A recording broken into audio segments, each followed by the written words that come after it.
Good morning or good afternoon, as the case may be. I'm Barry Wise, president of Eigenvector Research, and this is a crash course in calibration model development. So this course is essentially about everything we could get about making a calibration model into a little less than 3 hours, which is what it'll be over the course of 2 days here. And uh, I'll be working with our Bob Rodzinski on this as we go along. And also, our moderator will be Scott Koch. And Scott, do you want to go over the rules? Yeah, sure. Good morning, everyone. Um, we have you muted when you enter, and we'll probably keep everyone muted just to keep things flowing. You can put any questions in the chat, and one of our staff will respond to you, or I will relay the question to Barry, and he'll do it in the presentation. And then we're recording this, and we'll make it available on our website in the next day or two. Okay, thank you, Scott. I think that about covers it. So let me escape out of that. And I think I'm done with that presentation now. And get back into this one. Okay, so first off, just contact information. This is who we are, Eigenvector Research, and Barry and Bob will be presenting. Bob is mostly on tomorrow, but he may chime in today from time to time. Also note that if in the chat, everybody from Eigenvector, most of them have every in front of their name, EVRI. So if you have a question that's answered by one of those guys in the chat, that's one of us. So table of contents. I'll do just a brief introduction here about chemometrics and machine learning. And then we'll start talking about developing a calibration data set. And that's really where this starts. So we're beginning at the beginning here. Uh, and we'll go through some of the mechanics of importing data into PLS Toolbox and Solo. And then we'll do a little review of that data with plotting and principal components analysis, kind of a pre-screen. That is about as far as we'll get today. Tomorrow, we'll be building a partial least squares regression model and talking a bit about optimizing those models with pre-processing and variable selection. Then just a brief section on saving and exporting models, and then a bit about getting models online with Solo Predictor and Model Exporter. And then we'll finish with model maintenance and talk just a bit about that, because that is usually a necessary thing in models that you're going to put online, and then do some overall conclusions. So the goal here is to be pretty comprehensive and show you the whole chain of events from planning to take data all the way to getting models online and keeping them online. Well, this is a chemometrics course, really. That's what we call it anyhow. Chemometrics is the chemical discipline that uses mathematical and statistical methods to do two things. And that is number one, to relate measurements made on the system um, and relate those to the state of the system. And that's all about the fact that most of the time when we take measurements and we don't have any measurements that are totally specific for the thing that we really need. You know, for instance, we do spectroscopy and we measure hundreds or thousands of variables of wavelengths, but no single one of them is totally specific for the property of interest. And that's generally due to the overlap of other components and other non-idealities of the system. So we need to make models so we can relate all of these measurements to the one thing that we want to know, which is usually a state variable like a concentration, or in some instances it can be something a little more like a property value, like the octane number of gasoline, or maybe the strength of a polymer that you're measuring. And with that, I'm actually going to turn my camera off here. And how do I do that? Well, I'll get to it in a minute. Um, the other part of this is the design or selection of optimal measurement procedures and experiments. And we're actually starting there today and talking about how we're going to take a data set so that we're going to be able to get a good model out of it. So that's the other aspect of chemometrics. Well, what's in a name? Why do we call it chemometrics? Uh, Shakespeare said in Romeo and Juliet, that which we call a rose by any other name would smell as sweet. Yeah, the only problem with that, we could call it something else, but the question is whether you'd actually find it with a Google search. So chemometrics is a pretty good name for what we do. Chemo is chemistry, metrics is measurements. It's a good word. Artificial intelligence, I wouldn't say that we do that. That's the theory and development of computer systems able to perform tasks that normally require human intelligence. Uh, that said, in some of the systems that we make models on, I would defy you as a human to actually be able to look at a spectrum of gasoline and know what its octane number is. So you could maybe call that AI. That sounds like a little too highfalutin to call that AI, though, to me.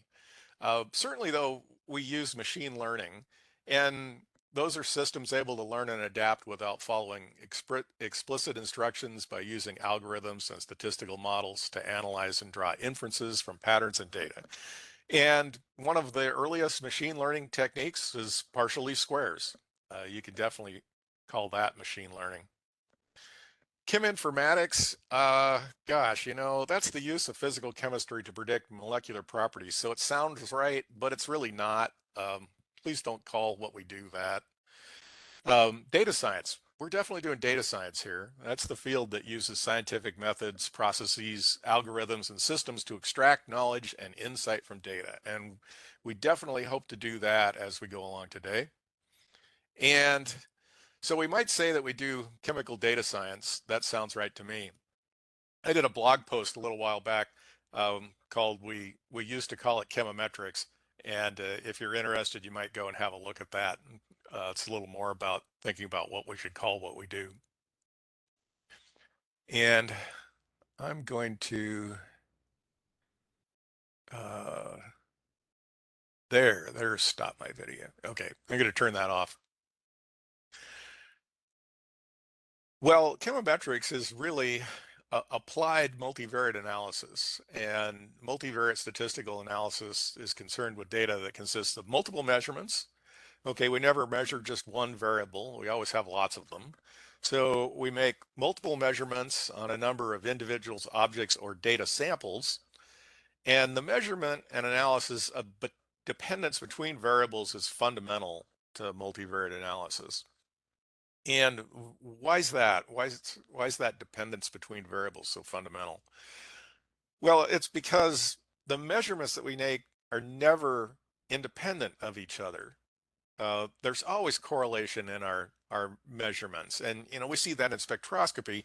Uh, Channels in your spectrometers, wavelengths that are next to each other, are always correlated with each other. But in kind of a broader sense, we don't get independent variables because all of our variables are affected by some smaller number of underlying states, and those are the chemical concentrations of all the analytes in the system that we're looking at. And that means you've got typically some smaller number of things that are changing that are different reflections across all of your variables that you're measuring. And if that's the case, then those measurements are always going to be correlated because you've got a larger number of variables that are driven by a smaller number of underlying or latent variables, if you want to call them that.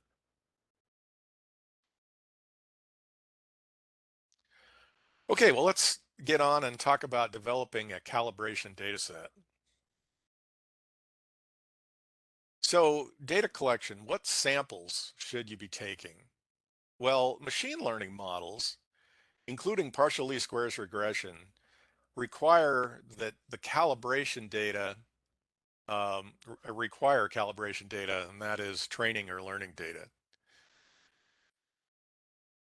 The structure of these linear factor-based models like PLS is well suited to modeling spectroscopic data.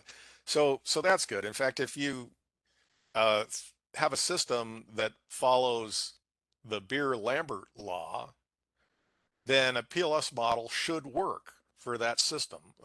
That system is concentrations are linear with absorbance. PLS is a linear method. We've got reason to believe that a model like that is well suited to modeling spectroscopic data. But even so, models should be developed using data that covers the range expected during the use of the model. And that doesn't include just your analytes of interest, but also what we call the clutter. And I'll talk a little more about clutter later. But but clutter is any interference or systematic non-idealities. So your calibration data really needs to cover the range of your analytes of interest and also the analytes that might be varying that you don't care about and any other system perturbations that you think might happen when you're going to be using this model. So the models are really only reliable within the range of the calibration data. So yeah, we believe that in general, you can extrapolate a little bit from a PLS model if you've got a linear system, but but you really shouldn't do that very much. The models are really only reliable within the range of the data that they were developed from. They are still empirical models. The structure makes some sense due to the physics of the system, but they're still parameterized based on the data, and so that aspect of them is really empirical. And that's one of the things we know about empirical models. We shouldn't use it outside the range of the data it was built on. So a bit about clutter. Clutter is present in all measurements in your spectra block, in your variable you're trying to predict, in your Y block. And that sort of looks like this. Let me see if I can get my pin working here, the laser pointer. Okay. So there's what we measure. That the measurement is made out of the target, the thing that we're actually looking for. And then the clutter, the things that are leading to variation in the measured signal, but that we don't actually care about. And that is made up of interference signal, and that's the analytes in the system that are varying, for instance, that you don't care about, but also anything else that's causing that to vary, possibly something like temperature variations or changes in particle size, for instance. Also, noise and other non-idealities in the system. So the confounding effects of interfering chemical species, physical effects, and instrument non-idealities is what we call clutter. So sources of clutter, systematic background variability, so variation in chemical interference. And again, an interferent is any substance whose presence interferes with an analytical procedure. That can also be physical effects such as scattering due to particle. And of course, as those particle distributions, size distribution changes, it changes how they scatter. But that's a physical effect. We usually don't care about that because we're usually interested in the chemistry, not in the physics of the particle distribution. So there are other changes in the system that you might observe, temperature and pressure changes. We've dealt with, for instance, really high pressure gas systems where we get um, pressure broadening uh, due to changes in the uh, pressure. Changes in temperature, of course, also can affect spectra. Um, Changes in the sample matrix, for instance, like changing in the pH in it sometimes makes a difference. dark current in your instruments. And, there's variance due to the physics of the instrument. The drift, the instrument changes, variable baseline or gain, and then finally, nonlinearity. So your instrument might not be perfectly linear, and that's of course when we're doing absorbance spectroscopy, we try to keep things below, um, definitely below 2 absorbance units and preferably below 1, so that it stays in the linear range of the instrument. And then finally, the non-systematic random noise. So homoscedastic or heteroscedastic noise. So all of those things add up to make clutter. Okay, so the advantage of the inverse least squares methods that we typically use, well, first off, uh, partial least squares and most of the other regression methods that we use are all known as inverse least squares methods. So all of these inverse least squares methods, including multiple linear regression, principal components regression, partial least squares, etc., don't require that the concentration of all the analytes, including the interference, be known. Okay, you don't need that to make the model, and you don't need to know, have a good description of how all these other effects like temperature and pressure change things. However, interference and other clutter components must vary in the calibration data set for the regression model to be robust against them. In other words, you have to have examples in your calibration data of all of these things that might vary in the future so that you can build a model that ignores them. And that has important implications for your calibration data collection. So these are things you need to think about when you think about what samples you need to collect. And that means experimental design. Yeah, perhaps you need to do an experimental design in that. How much calibration do you need? How much calibration data do you need? Uh, the rule of thumb is 2 to 4 times the number of factors contributing to variation in the data, and that includes the analyte of interest, your interfering species, and whatever physical effects you're seeing, like scatter, temperature, and pressure. So, how many underlying variations do you have going on? And I might add that if any of those variations introduce nonlinearities, then it takes more than one factor to account for a nonlinearity typically.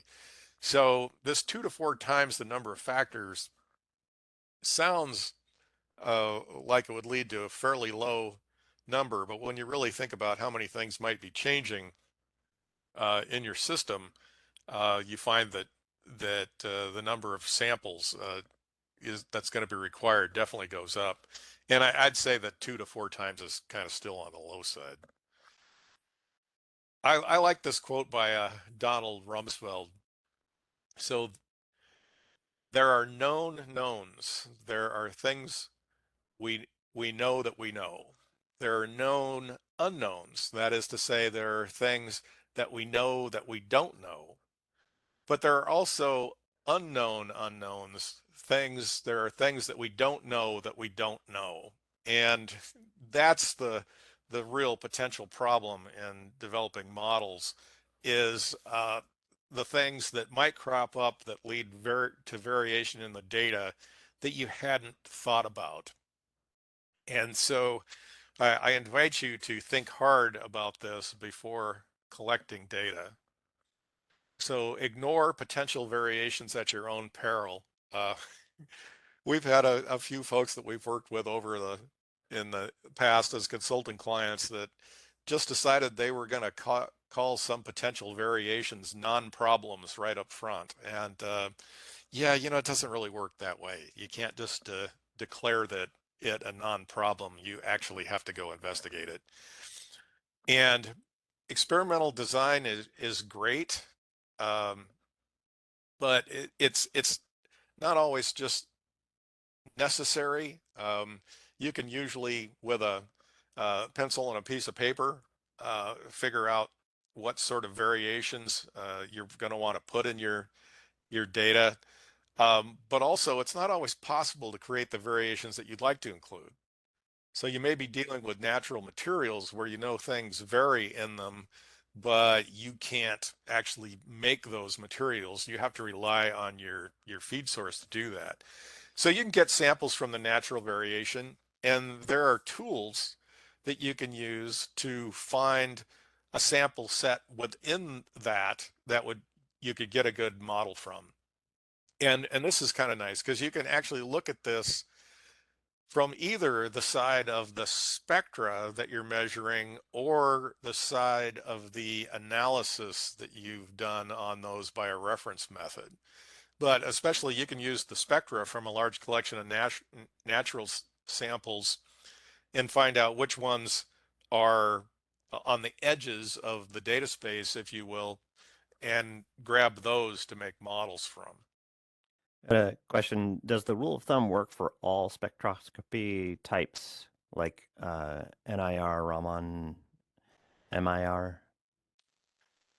Um, yeah, I would say it, provided that it's linear, and and that's the problem. And of course, the noisier it is, the higher you're going to have to go on that.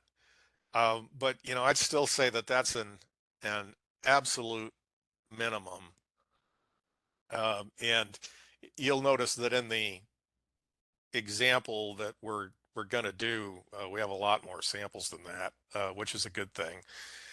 The other thing that happens there is often you don't really know when you're starting to work with a system how many variations there are in the data. And what you find is that as you keep adding data into the data set, the number of variations that you observe, and that is the rank of the data, goes up.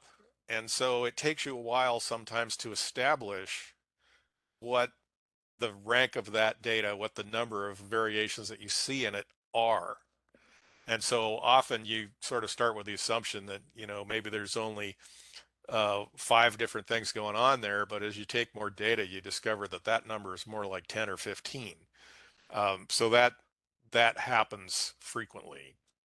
This is also why we think that as you collect data, it's good to start reviewing it as it comes in, and you can kind of see how that evolves. And then there was sort of a follow on about cover. Are you going to cover any methods for choosing calibration set um, from samples collected No, from natural variation? Okay. no, Yeah. that's a really good question. We do have some tools for that, which we can direct you towards to help choose sample sets out of larger data sets, but no, I don't have anything on that in here. Good question, though. Really good question. Sounds like a good webinar for later. So finally, be sure your data is collected under the same conditions you expect to use when you're actually applying the method. And this sounds like a no-brainer, but you'd be surprised what people do. And uh, like we've had people that decided they were going to optimize the instrument for specific samples that they were taking and kept changing the conditions. No, don't do that. You have to decide on a set of conditions that your set of instrument parameters and use that. So, and that also includes how the samples are presented to the instrument, of course, and extraneous effects, lighting, temperature, humidity. Try to keep that the same. And what if it isn't? Um,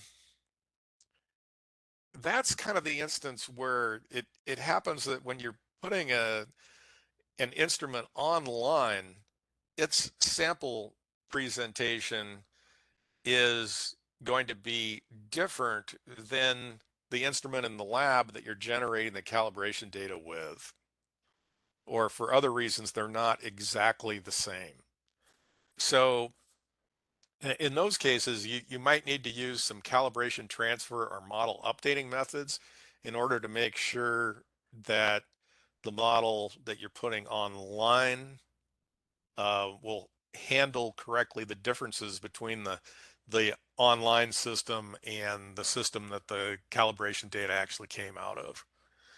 So that happens. So for sure though, you need to check model performance if you're going to do that.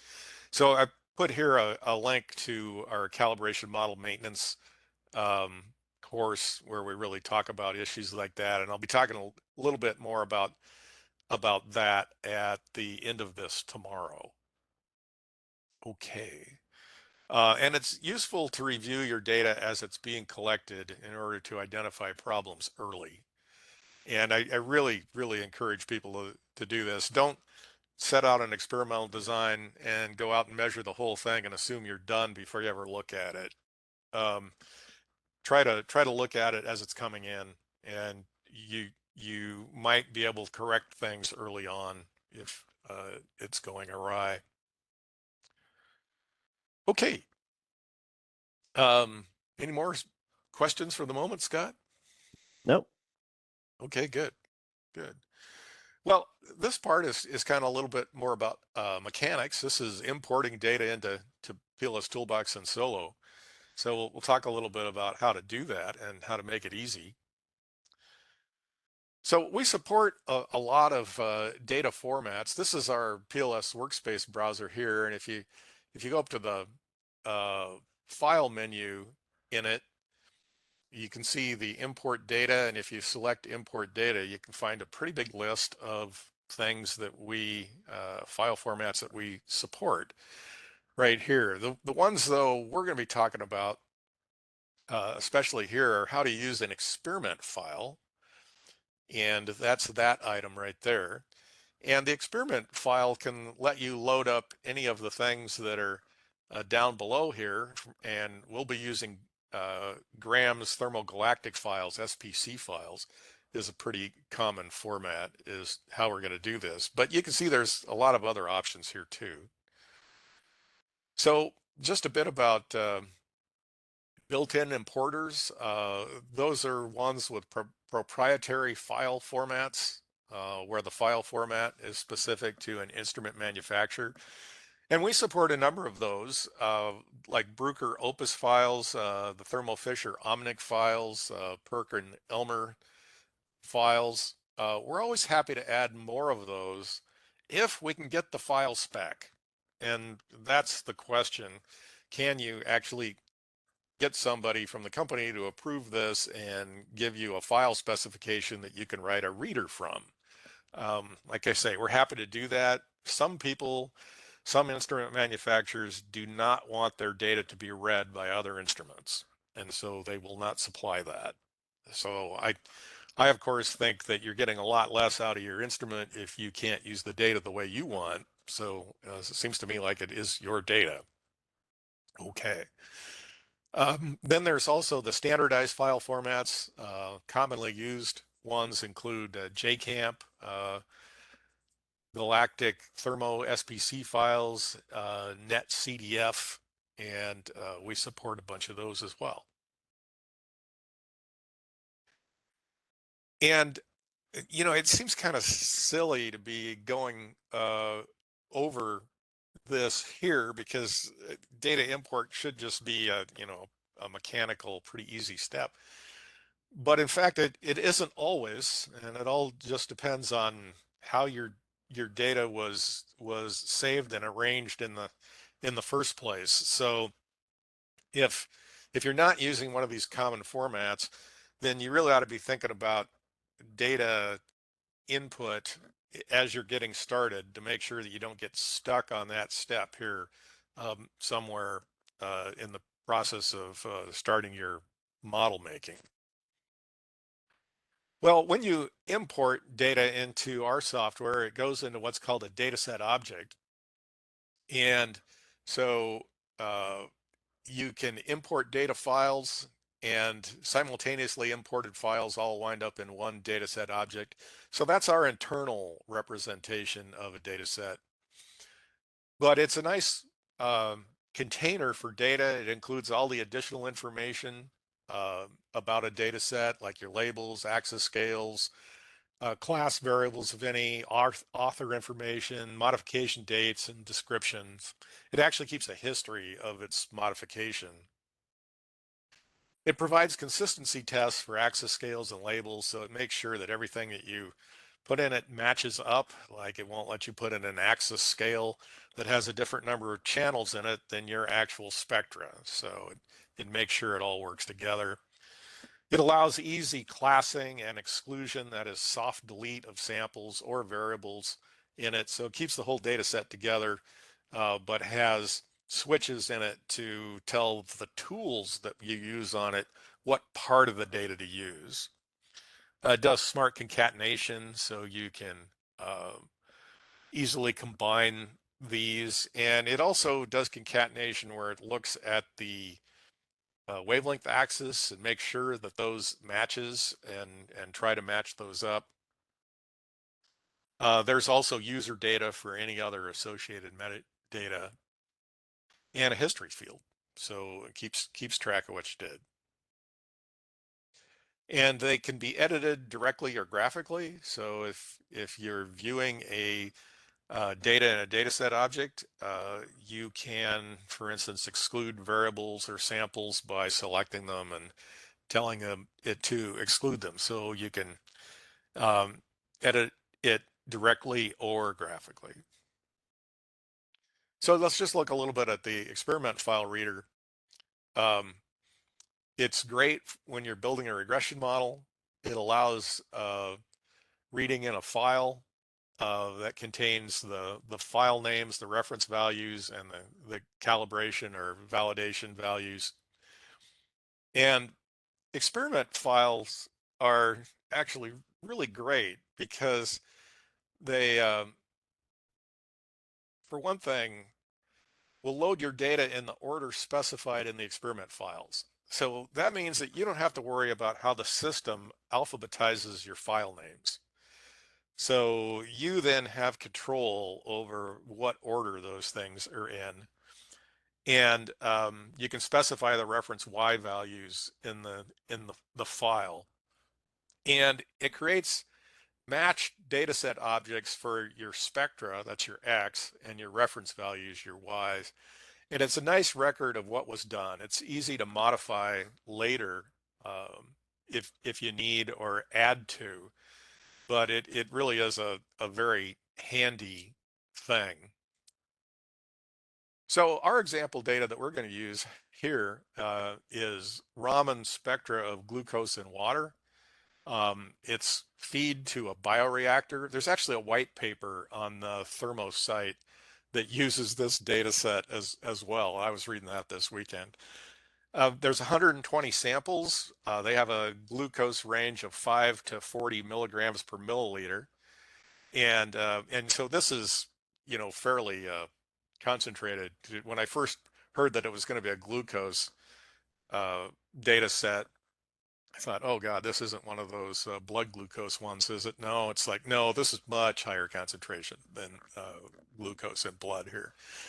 Um, and it has 2048 variables or channels, if you will. It's the Raman shift from 26 to 3283 inverse centimeters, so wave numbers.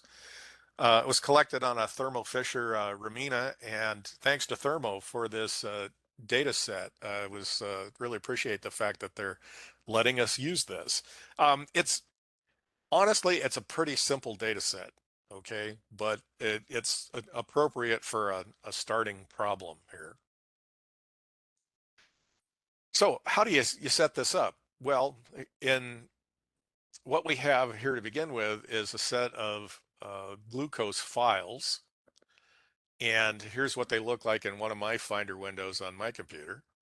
And so they're all a whole bunch of SPC files. So I just took those and copied those file names from that folder into an Excel spreadsheet. And it looked like this right here. I added the file name and concentration header and added the concentration values to it. So I actually wound up inputting this by hand because the only place that info was available was actually in the file name here. So these files were saved with the concentration in the file name. And I just went down and quickly added that. There was only 120 samples here. So it didn't take me long to just use a little fill down and do those and create that. And then I put a CSV file of that into the same folder and then imported it from the browser interface. And I'm going to actually show this live in just a second.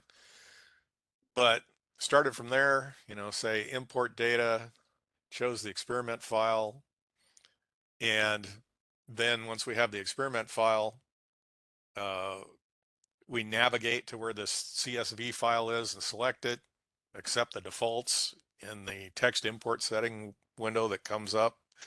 Click OK to import. It'll show us this screen, which is what it's going to import. And then once we do that, it'll show the experiment file in our dataset editor. And then the important part here is to click the green check mark to accept it. And then it gets pushed into the analysis interface and we're ready to do some things with it. So, and then what you might do is right away save the data into your workspace with some desired names. So you have a copy of it around and save your workspace. So I'm going to actually do this. There we go. So I'm going to get rid of this screen for a moment and show you how to do this. So here is my workspace browser right here. And I'm going to go to the file menu and say import data. And I'll import data from an experiment file. And that's right there. And here I've navigated to my experiment file and you can see it's in the same folder here. I have my uh, Excel spreadsheet that I had with all my file names in it, and then the CSV version of that, just to keep things simple. So I'm going to choose the CSV version of it, and it'll come up with some text import settings. There's nothing too interesting about this file. I can just accept all the defaults and say OK. And now the import tool says, here's what I see in this. You've got these file names and those concentrations. So that's okay. And now it's in the experiment file reader right here. And you just need to accept the setup. And it actually loads those files and it starts up our analysis interface right there. And once it does that, you can tell it's loaded by noting that the X and the Y here are now look like they're pressed in and they're darker. If you mouse over them, it'll tell you what's there. Um, so here I'm mousing over X. It says that's multiple SPC files of size 120 by 2048, so 120 samples by 2048 channels. And my Y, when I mouse over that, it says it's 120 by 1, and it came out of the experiment file. So um, it's all loaded up there and ready to do something with. All right. Um, let's see. Oh, yeah. And I was told you I was going to tell you how to save that. It's always a good idea once you get that loaded to make things easier and so you don't have to go through those steps again. Um, I'm going to say File, Save Data. and I'm going to save the X block data. That's the spectra. And I don't want to call that multiple SPC files. I want to call that glucose. And I'll call it glucose spectra and save it. And here I'm going to say save data, save Y block. And I'm going to call that glucose const.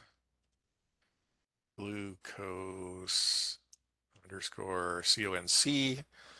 And I'll save that. And now you'll notice over here in the workspace browser, once that updates, okay, there we go. You see we have these current workspace variables, glucose const and glucose spectra. So those variables are here. I'll do a little more formal introduction to the workspace browser here in the next section. Um, but here we see the data that we have. And now I actually want to save that back out to the hard drive, if you will, so that I have a permanent copy of it. This is just the data that's now resident in the software and in memory. And I'm going to say File, Save Workspace. And I can save it back to my old one. You can see I've already saved this here once. Um, and I'll save that as glucose data 2. This is the second time I've saved that, so I'll call it 2 and say save. And now I've got a permanent copy of that saved and don't have to go through the import process again. Hey Barry, we just had a couple of questions regarding sort of the order of your files and then sort of how they're maintained when you import them. Mm-hmm. And so, just to elaborate on this and verify for folks, yeah, when you do use an experiment file, the file and the concentration that you list in one line are what are matched up in the data sets when they come in. And then there was another sort of question is, well, if I have an X block with my, with a certain number of samples, as long as that order is the same order that my Y block is in, then those will be matched um, in that order. There's no changing of the order once the data is imported. Right, right. And the the thing I really like about experiment files too is that you know exactly, here's just the Excel spreadsheet that I did in this, what order now they're going to be in, and there's no alphabetization issues. Because, for instance, in most systems, in fact, glucose 10 millimeters or 10 milligrams per milliliter would actually be alphabetized before 5 because it sees the 1 and that's lower than 5 in that place. So if you do them this way, then you know exactly how they're going to wind up, and you don't have to worry about how your system orders these. There's no confusion about it. And so that's one of the things I really like about it. Anything else, Scott? Nope, nope, we're good. Okay. Okay. Well, let's see. Although someone's commiserating about alignment on file importating. Okay. Yeah. This is really the way to keep it straight. And if your Y block comes out of another set of files, then you have the opportunity to make sure that you're matched here. Okay. So yeah, this is a good tool to keep things straight. And then it also provides a record. So, it's one of those things that is part of your laboratory record book, if you will, that then you have.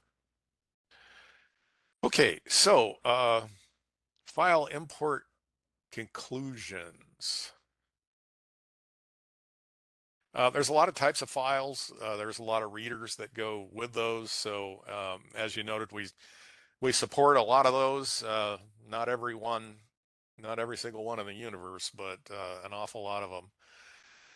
We say sometimes if you can get your data into Excel, you can get it into PLS Toolbox Solo, and it that doesn't necessarily mean you have to go through Excel to get it, but if you can get it into a format that Excel can read, you can read it into PLS Toolbox or Solo. Sometimes you might actually want to go through Excel and read it through the file just so you can look at it. The experimenter reader really helps keep things organized. I've become a real fan of it lately. For more info, uh, we did a webinar. I think it was Lyle took the lead on this one. Everything you need to know about importing data into PLS Toolbox and Solo, and that's on our webinar page. And so that's about an hour's worth of at various aspects of importing data. And again, I know that it seems a little bit mundane talking about the data import, but if you can't get that done, you can't do anything else. So it is a it is a real important step. And there's also one general webinar, everything you need to know about getting started with PLS Toolbox and Solo, that talks about how our software is organized and the starting interfaces and all that bit. And also, I think some about the dataset object is in there as well. So those are two good resources. And with that, uh, we're going to do a little data review, plotting, and principal components analysis, but I'm going to take a 5-minute break first.